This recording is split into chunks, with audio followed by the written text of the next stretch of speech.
Born Pink came out, and I have thoughts about it, so let's just not mince any words. So the first thing I was, I guess, glad about was the fact that there were no, like, outright songs that I, like, outright hated. There was no Ice Cream. There was no Bet You Wanna. No features at all, mind you. I didn't hate those two songs because of the features. It felt like they had Cardi B on it 2 years late, and it felt like Selena Gomez added nothing to Ice Cream, but that wasn't why I hated that song. I already said Lolita. And one thing I will say I'm very relieved about is that the title track, Shutdown, is not a school concept. I was really concerned because some of the teaser images kind of looked like it, and also Classy debuted this year with a song called Shutdown, which is, age appropriate for a group with 14 to 17-year-olds, but not age appropriate for a group that is in their 20s. That was one of the reasons I hated Ice Cream so much, was because it just felt too childish, and yet the implications of the song were very adult.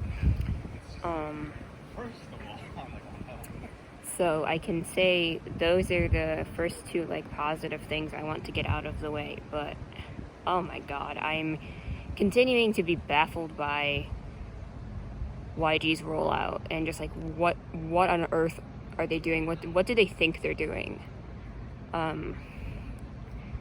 Like, the first thing is probably Hardest to Love is a song on here, and it's a Rosé solo song, and it was not advertised as a Rosé solo song. Now, again, I don't have a problem with Rosé having a solo song, but she already has 2 solo songs which are On the Ground and Gone.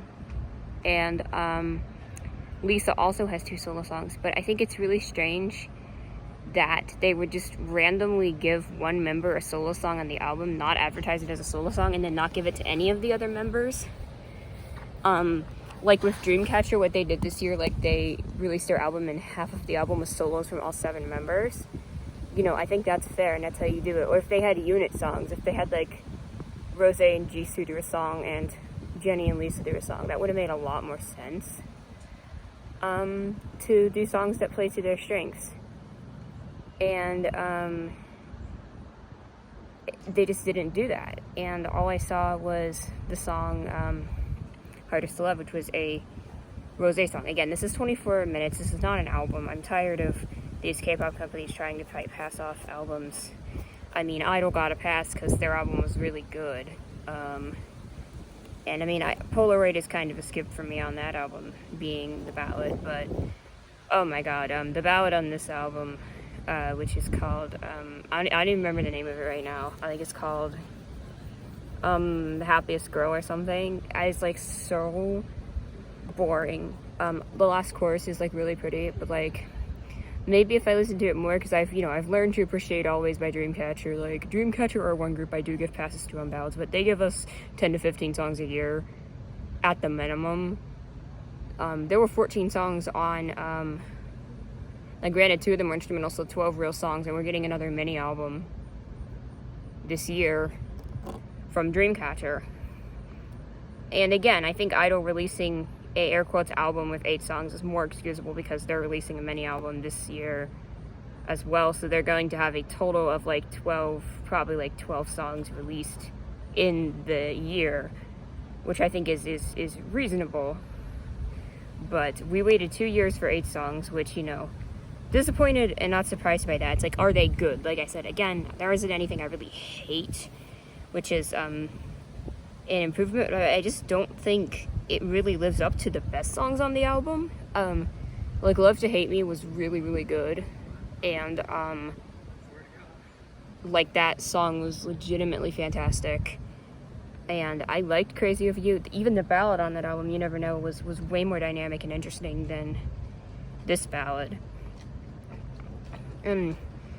As for Shutdown, I mean, I really didn't know what to expect. I was hoping for something poppier, along the lines of like Love Sick Girls, because Pink Venom was a very rap-heavy song, and it gave Lisa and Jenny pretty much all the lines, and I wanted Rose and Jisoo to get more lines, and on Shutdown that didn't really happen. It was even more rap focused than Pink Venom, if that's possible, because Pink Venom did this thing where it, you know, did the standard Blackpink formula with the pre-chorus with Rose and Jisoo. It's a song in the exact same formula as Do Do Do Do, Kill This Love, and How You Like That. It's in that exact same formula. Whereas Shutdown, like, if you want to say in terms of, like, it riding the same beat or whatever, like, you want to say, oh, like, it's a legitimate hip-hop song, like, in terms of the production, I can kind of see that.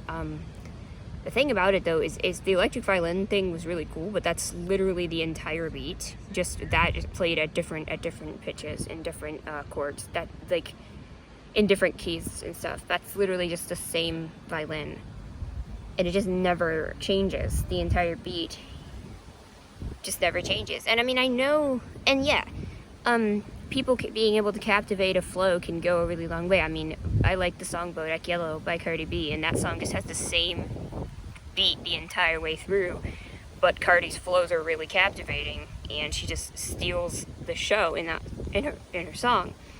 But I think you know, with this, I mean, Jenny can really own a flow. Lisa always looks like she's having a good time when she does it. This song has Jisoo rap, which, I mean, if that was the only way to get her lines, then I guess it's fine. She's actually not bad at it. And then Rose just has, like, the little part, like, that's technically before the chorus, and then Rose and Jisoo also have parts on the chorus, which I did, which was better than Pink Venom. The thing about Pink Venom is it had so many musical ideas, and some people would say it's a mess, or it doesn't really fit together. But the thing with Pink Venom is that you had the opening, like, of the bongos and the chanting, and you had that, like, kind of Middle Eastern instrumentation on the first verse, and then you have the pre-chorus with that, like, fake electric guitar, kind of like do do do do do do do do, like the trailer music, which that beat sounds amazing. And this is why I still hold up that Teddy is a really good producer when he puts the effort in. And then we had another song, you know, another section. The chorus has that, like, elastic trap kind of beat, the, like, boom boom boom boom boom boom boom boom boom boom. It's like, that's the beat. And then the second verse has this, like, screeching, like, early 90s kind of hip hop, and then you have, like, the final part, the bridge, it has this, like, kind of big trap swell to it, with more, like, instrumentation there, and then the ending, it's that, like, dance break. So again, Pink Venom, it has, like, so many different musical ideas. You can say it doesn't work, but that song is interesting. It keeps me engaged. Whereas Shutdown is just 3 minutes of the exact same beat with various rap parts over it. And I just found that to be extremely underwhelming compared to... And yes, Pink Venom, I personally think it's their best title track in years, except for Lovesick Girls. But in terms of their, like, Teddy formula title tracks, it's the best one. Maybe aside from Do Do Do Do, I'm not really sure. That song's worn off of me because of how many times I've listened to it, but I think, you know, it's better than Kill This Love, it's better than How You Like That, and I liked How You Like That. So there's that. So as for the B-sides on this, Pink Venom, you know, and then the title track is Shutdown. So then there's 6 B-sides, sort of. So again, I already mentioned Rose having a solo song, because we already got Ready for Love as a, like, PUBG animatic, but it wasn't released to Spotify until now. So I'm really happy Ready for Love is out on Spotify. I like that song a lot. It definitely feels like something that would have come out in, like, 2018, like, when they made, like, Square Up. But that's fine, because I really like Square Up, with the exception of See You Later. But it's like a Forever Young type kind of sounded song. It's structured kind of similarly to it. And I just really like Ready for Love. It's just like a fun song. It's not overly, it just kind of reminds me of that older style of Blackpink, which I like. But like Hardest to Love, that's like almost the same title. Like, and that's Rosé having a solo song, which again, I don't understand why. I just feel like Jisoo is like the one who's getting the most shafted here, because like you have two I guess Rosé is your main vocalist, makes sense if you have her solo, but then they should have done unit songs. They should have given every member a solo, or they should have done unit songs where they gave like the Jenny and Lisa a song, and then Rosé and Jisoo a song. And the other question I have is why, like, if you're willing to give one member a solo, why not give it to Jisoo, because she's the only one who hasn't had a solo song? Like, that just seems really strange. And also, it wasn't advertised as a Rosé solo song, so if you wanted, you know, like if Dreamcatcher, like before that album came out, we knew we were getting solos. So like if you were expecting to have 6 Blackpink songs, we ended up with 5 Blackpink songs and 1 Rosé song. And it's just really weird that they went in that direction. So there's that. The song, what's it called? It's the 3rd song on the album. I don't remember the name of it right now, but it is. Oh, it's Typa. It's like I'm the type of girl, and it is so just like the beat to that, like it's just got this like really like screeching kind of grating fuzzy synth on it, and it reminded me it definitely reminded me of a different song, like with the beat, but it reminded me of Money by Lisa, like Lisa's solo song, but it was like with a worse beat. It was like the same beat but worse. And then we had Yeah Yeah Yeah, which I really liked, which Rosé and Jisoo helped write, which I appreciated.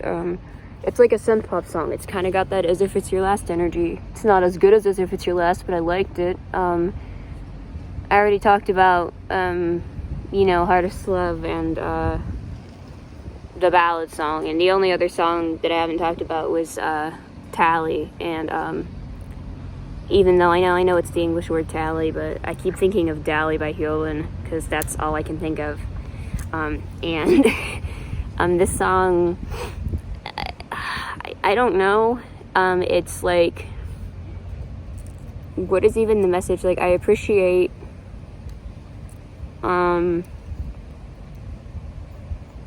the element of the song, of them saying they can do whatever they want, like the guys can, like having, you know,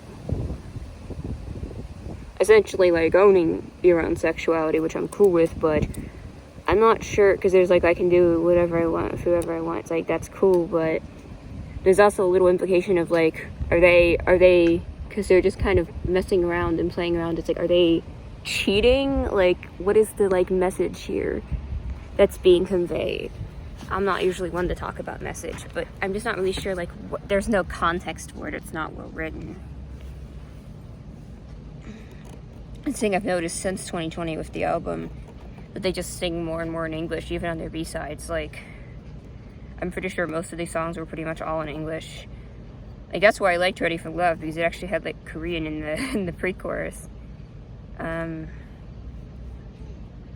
like, Shutdown had a fair bit of Korean in it. But, like, a lot of their B-sides will just be in English, which is fine. But it's just kind of odd, because, like, sometimes you have a group with, like, 1 or 2 English B-sides. Or if you have a singer like Chunga, who, like, has, I think she grew up partially in the US and partially, and she's probably fluent in English, so, you know, that makes more sense. And I mean, I guess to be fair, I guess Rosé grew up in New Zealand, Australia. So so I get when they're fluent in English, but it felt like their early songs were not very heavy on the English as much.